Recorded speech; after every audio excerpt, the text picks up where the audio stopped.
Hello everyone, welcome to tech Sharmit. आज के session में हम रिएक्टिव फॉर्म से रिलेटेड एक और एग्जांपल कवर करेंगे, जिसमें हम देखेंगे कि किस तरह से हम एक फॉर्म ग्रुप के साथ में वैलिडेटर्स का यूज़ कर सकते हैं। ठीक है, तो सेशन के एंड तक पता चलेगा वैलिडेटर का यूज़ कैसे करना है, क्या सिंटैक्स और स्ट्रक्चर उसका हमें रखना होता है, और बाकी बहुत सारी इंपॉर्टेंट चीज़ें जो एग्जाम्स में भी आपसे पूछी जा सकती हैं। ठीक है, बट सेशन शुरू करने से पहले जस्ट एक रिकमेंडेशन है कि अगर अभी तक आप लोगों ने पहले वाले सेशंस नहीं देखे हैं तो आप पहले उनको देख सकते हो, क्योंकि जो पूरी प्लेलिस्ट है एक प्रॉपर सीक्वेंस और सिंक में।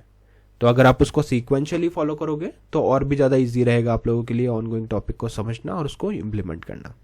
ठीक है, क्योंकि अभी हमारा मेन फोकस है कि कैसे फॉर्म ग्रुप के साथ में वैलिडेटर्स का यूज़ करें, बट उससे पहले पता होना चाहिए कि फॉर्म कंट्रोल क्या होता है, फॉर्म कंट्रोल में कैसे हम चीज़ों को यूज़ करते हैं, है ना। अगर ये सारी चीज़ें आपको मालूम होगी तो बहुत इजी वे में आप इस चीज़ को समझ भी पाओगे और इम्प्लीमेंट भी कर पाओगे। ठीक है, और डिटेल्ड कंटेंट के लिए आप लोग take Sharmit digital course book को भी रेफर कर सकते हो, जो फ्रीली अवेलेबल है आपके डिस्क्रिप्शन बॉक्स में। वहाँ पे आपको more than 3000 plus free resources मिलेंगे, जो हिंदी और इंग्लिश दोनों लैंग्वेजेस में अवेलेबल है। तो जैसी भी आपकी नीड हो उस अकॉर्डिंग आप उसको कंज्यूम कर सकते हो। ठीक है, तो अभी हम सेशन स्टार्ट करते हैं, और सेशन के अंदर पहले हम समझेंगे रिक्वायरमेंट को कि हमारी रिक्वायरमेंट क्या है। रिक्वायरमेंट के अकॉर्डिंग हम बिल्ड करेंगे अपने पूरे लॉजिक को, और कंपोनेंट फाइल में जाके जो भी प्री रिक्वेस्ट इंपॉर्टेंट चीज़ें हैं वो इंपोर्ट करेंगे, और फिर उसको HTML में डिज़ाइन करके आउटपुट वेरीफाई करेंगे। तो स्टार्ट करते हैं। देखो, करंटली अभी हमें है app.component.html फाइल पे, जहाँ पे हमने दो हेडिंग लिखी हुई है। पहली हेडिंग है Angular course by tech Sharmit, और सेकंड हेडिंग है हमारे पास reactive form in Angular with form group and validators. ठीक है, अब वैलिडेटर्स को एक्सप्लेन करने के लिए हमें क्या कुछ वैलिडेशन यहाँ पे शो करने होंगे, राइट। तो उसके लिए हमें क्या करना है, हम कुछ एक सिंपल सा फॉर्म क्रिएट करेंगे, उसमें एक इनपुट फील्ड रखेंगे, और उस इनपुट फील्ड के ऊपर ये वैलिडेशन वाला पूरा प्रोसेस इम्प्लीमेंट करके देखेंगे। या दो फील्ड रख लेंगे, जैसे नेम और ईमेल ही रखते हैं, और उस पर ये चीज़ परफॉर्म करते हैं। तो उसके लिए हमें पहले जाना पड़ेगा app.component.ts फाइल पे, जहाँ पे हम हमारा इसका पूरा लॉजिक डिफाइन करेंगे। तो यहाँ भी आपको मिल जाएगी app.component.ts। इस ts फाइल के अंदर जाके आपको यहाँ पे सबसे पहले तो रिएक्टिव फॉर्म मॉड्यूल ही इंपोर्ट करना रहता है हमेशा। तो यहाँ लिखोगे रिएक्टिव फॉर्म्स मॉड्यूल, फिर इस क्लास को करोगे एक्सपेंड करने के बाद में आप यहाँ पे लिखोगे यूजर डेटा इक्वल। तो यूजर डेटा मैं उस फॉर्म ग्रुप को एक नेम दे रहा हूँ, जिसके थ्रू हम इसको बाद में यूज करने वाले हैं। फिर हम लिखेंगे न्यू फॉर्म ग्रुप, और फॉर्म ग्रुप करके आप एंटर प्रेस करोगे। एंटर प्रेस करते ही वो ऑटोमेटिकली यहाँ पे इसको इंपोर्ट कर देगा। मतलब ये अब हमारे पास इंपोर्ट हो चुका है, अब हम इसे यूज कर सकते हैं। कहाँ से इंपोर्ट हुआ? एंगुलर/फॉर्म से। ठीक है, नेक्स्ट आपको यहाँ पे एक ओपनिंग क्लोजिंग पैरेंथेसिस देना है, और उसके अंदर ओपनिंग क्लोजिंग कर्ली ब्रेसेस देना है, और फिर इसको हम करेंगे एक्सपेंड करने के बाद में आप यहाँ पे जाओगे और यहाँ पे वो सारे वेरिएबल्स डिफाइन करोगे जिसमें भी आपको इंप्लीमेंट करना है, इनपुट लेना है और वैलिडेशन परफॉर्म करना है। तो उसके लिए लिखते हैं नेम न्यू, और न्यू के बाद में फॉर्म ग्रुप। ठीक है, फॉर्म ग्रुप आ गया, opening closing parenthesis, single quote जो हम रखते हैं डिफॉल्ट वैल्यू के लिए। अगर आपको कोई भी इसकी डिफॉल्ट वैल्यू सेट करनी है तो वो आप यहाँ पे करोगे, अदरवाइज आप इसको एज ए ब्लैंक रखोगे। ठीक है, फिर हम यहाँ पे रखेंगे कॉमा के बाद में आप लिखोगे वैलिडेटर्स। अब ये वैलिडेटर्स भी एक ऐसा टर्म है जो जैसे ही आप प्रेस करते हो एंटर, तो ऑटोमेटिकली वो उसको इंपोर्ट करता है। अगर वो इंपोर्ट नहीं हो रहा तो आपको मैनुअली इंपोर्ट करना पड़ेगा, अदरवाइज वो एरर देगा। ठीक है, अभी एरर इसलिए दे रहा है क्योंकि हमने इसके आगे कुछ वैलिडेशन नहीं लगाया। तो मैं यहाँ लिख देता हूँ वैलिडेटर्स डॉट रिक्वायर्ड। फिर हम देंगे एक कमा के बाद में एक और वेरिएबल आएगा हमारा, और उसमें लिखेंगे new form group, opening closing parenthesis, single quotes, एक और कॉमा, और यहाँ पे लिखेंगे सेकेंड वैलिडेटर्स, जिसमें हम कुछ कंडीशन भी डाल सकते हैं। तो इसको थोड़ा डिफरेंट वे में लिखते हैं। ईमेल को एक मैंने स्क्वायर ब्रैकेट दिया, यहाँ लिखेंगे वैलिडेटर्स डॉट रिक्वायर्ड। ठीक है, तो मुझे इसमें दो रिक्वायर्ड वैलिडेशंस लगाने थे, तो मैंने लिख दिया वैलिडेटर्स डॉट रिक्वायर्ड और वैलिडेटर्स डॉट ईमेल।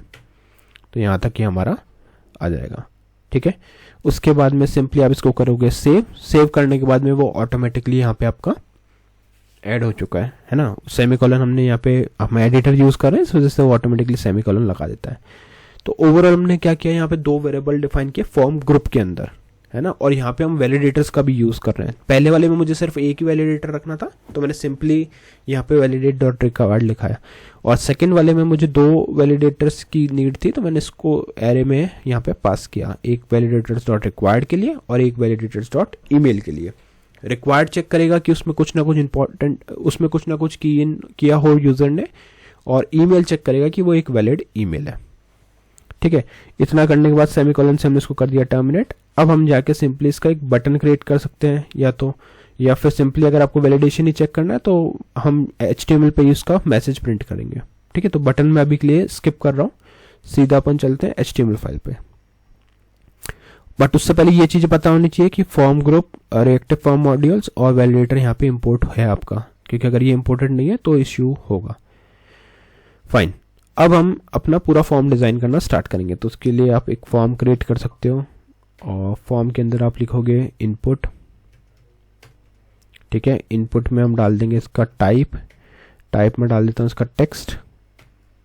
ठीक है, और एक इसको फॉर्म कंट्रोल नेम देंगे, जिसमें हम हमारा इसका इनपुट जो नेम था, जैसे नेम था तो यहाँ पे आ गया।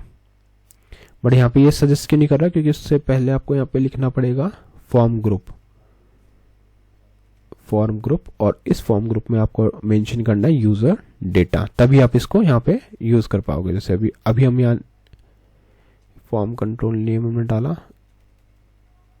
इसको लिखते हैं फॉर्म कंट्रोल नेम, और इसके आगे लिखोगे नेम। ठीक है, इतना लिखना है, और यहाँ पे हमने यूजर डेटा डाल दिया। एक लेबल भी डाल देते हैं, लेबल, जिसमें आएगा नेम। ठीक है, लेबल आ गया, नेम आ गया।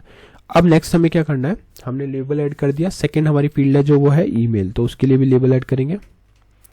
यहाँ पे आ जाएगा ईमेल। ठीक है, फिर एक इनपुट फील्ड आएगा यहाँ पे, और इस इनपुट फील्ड के अंदर हम डालेंगे टाइप आएगा टेक्स्ट, नहीं ईमेल है तो ईमेल ही टाइप रखते हैं, और इसका फॉर्म कंट्रोल नेम देते हैं, फॉर्म कंट्रोल नेम जो रहेगा ईमेल। परफेक्ट। ठीक है, यहां तक सब क्लियर है। अब एक बार हम इसको एज इट इज रन करके देखते हैं, फिर इसमें हम वैलिडेशन वाला पार्ट भी ऐड करेंगे। तो ng serve --- ओपन एंटर करने के बाद में आपको कुछ सेकंड्स का वेट करना है, और फिर वो आपको आउटपुट दिखाएगा ब्राउजर पे। तो देखो अभी ये यहाँ पे कुछ इश्यू दिखा रहा है नेम के अंदर, तो हमने टाइप रखा इसका,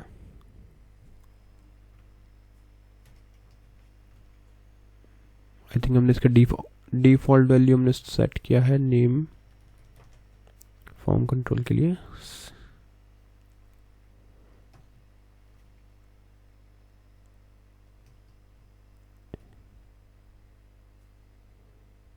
इसको रिफ्रेश करते हैं, एक बार इसको फिर से रन करते हैं, क्लोज करा, क्लियर किया, ng serve --- ओपन एंटर करने की कुछ सेकंड्स बाद फिर से ये लोड करेगा, और फिर अगर इसके आउटपुट में कोई इश्यू है तो हमें कोड चेक करना पड़ेगा, तो ये आउटपुट लाके नहीं दे रहा है। ओके, इसमें हमने एक मिस्टेक किया, हमने यहाँ पे जो इंडिविजुअल वैल्यू रखी उसके लिए भी फॉर्म ग्रुप का यूज़ किया, जो गलत है। यहाँ पे आपको फॉर्म ग्रुप नहीं, फॉर्म कंट्रोल्स का यूज़ करना है। ठीक है, तो यही मिस्टेक था, इस वजह से वो प्रॉपर आउटपुट नहीं ला के दे रहा हमें।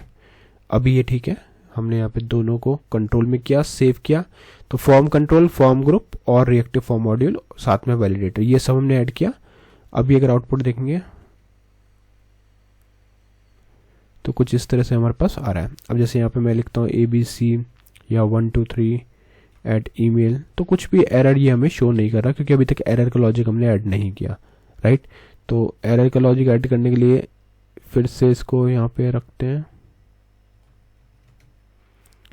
और HTML वाले पोर्शन के अंदर जाएंगे, एक डिव ऐड करेंगे इस जगह पे, या हाँ डिव हम ऐड कर सकते हैं। जैसे यहाँ पे इसको एक्सपेंड किया, इधर एक डिव ऐड करेंगे, और डिव में लिखेंगे *ngif। तो ngif यूज़ करना है, तो ngif को भी आपको फॉर्म्स मॉड्यूल के साथ में कॉमा देके *ngif ऐड करना पड़ेगा। *ngif नहीं, यहाँ पे आपको सिर्फ ngif लिखना है, ngif। ठीक है, तो ये इंपोर्ट हो गया। अब आप इसको यहाँ यूज़ कर सकते हो, तो *ngif और उसमें कंडीशन डालेंगे यूज़र डेटा डॉट गेट, और यहाँ पे चेक करेंगे ईमेल।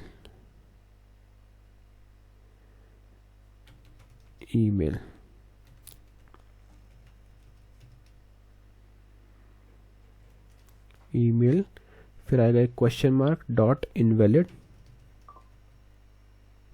2 टाइम %, फिर आएगा यूज़र डेट, वापस से यूज़र डेटा डॉट गेट, यहाँ पे फिर से ईमेल आएगा,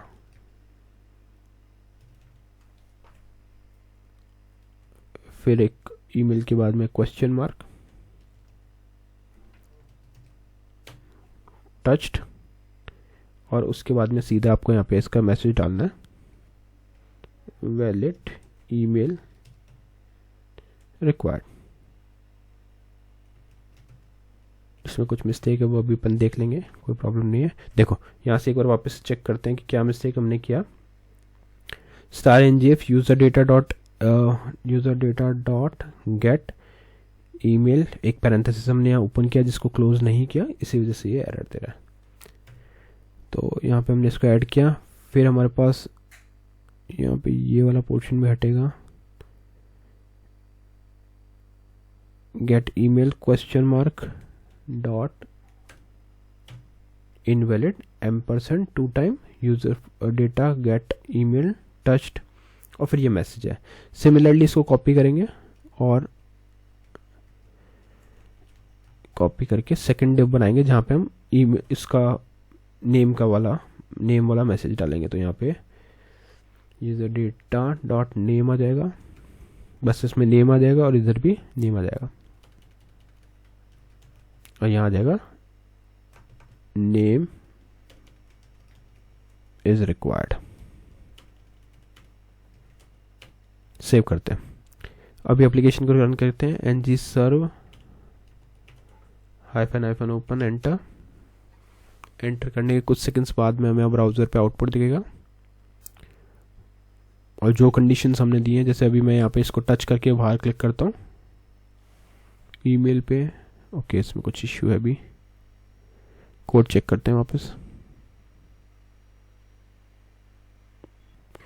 तो इसमें एक तो हमने यहाँ पे ये चेंज किया था, इसको हटाते हैं, और साथ में यहाँ पे जैसे हमने ईमेल लिया है, आई थिंक HTML में हमने ईमेल्स लिखा है कहीं पे, तो इसको भी चेक करना पड़ेगा अपने को। हाँ यहाँ पे देखो ईमेल्स लिखा था, इस वजह से वो नहीं चल रहा था। अभी एक बार वापस ट्राई करते हैं, टच करके इसको बाहर क्लिक करेंगे, देखो नेम इज़ रिक्वायर्ड, और ईमेल को टच करके बाहर क्लिक किया तो वैलिड ईमेल इज़ रिक्वायर्ड। अब नेम में मैं ABC लिखता हूँ तो वो मैसेज चला गया, ईमेल में ABC लिख रहा हूँ तो मैसेज नहीं जा रहा, बट जैसे ही @gmail लिखूंगा या कुछ भी उसके बाद में लिखता हूँ तो उस केस में वो अपने आप मैसेज को रिमूव करेगा, ठीक है।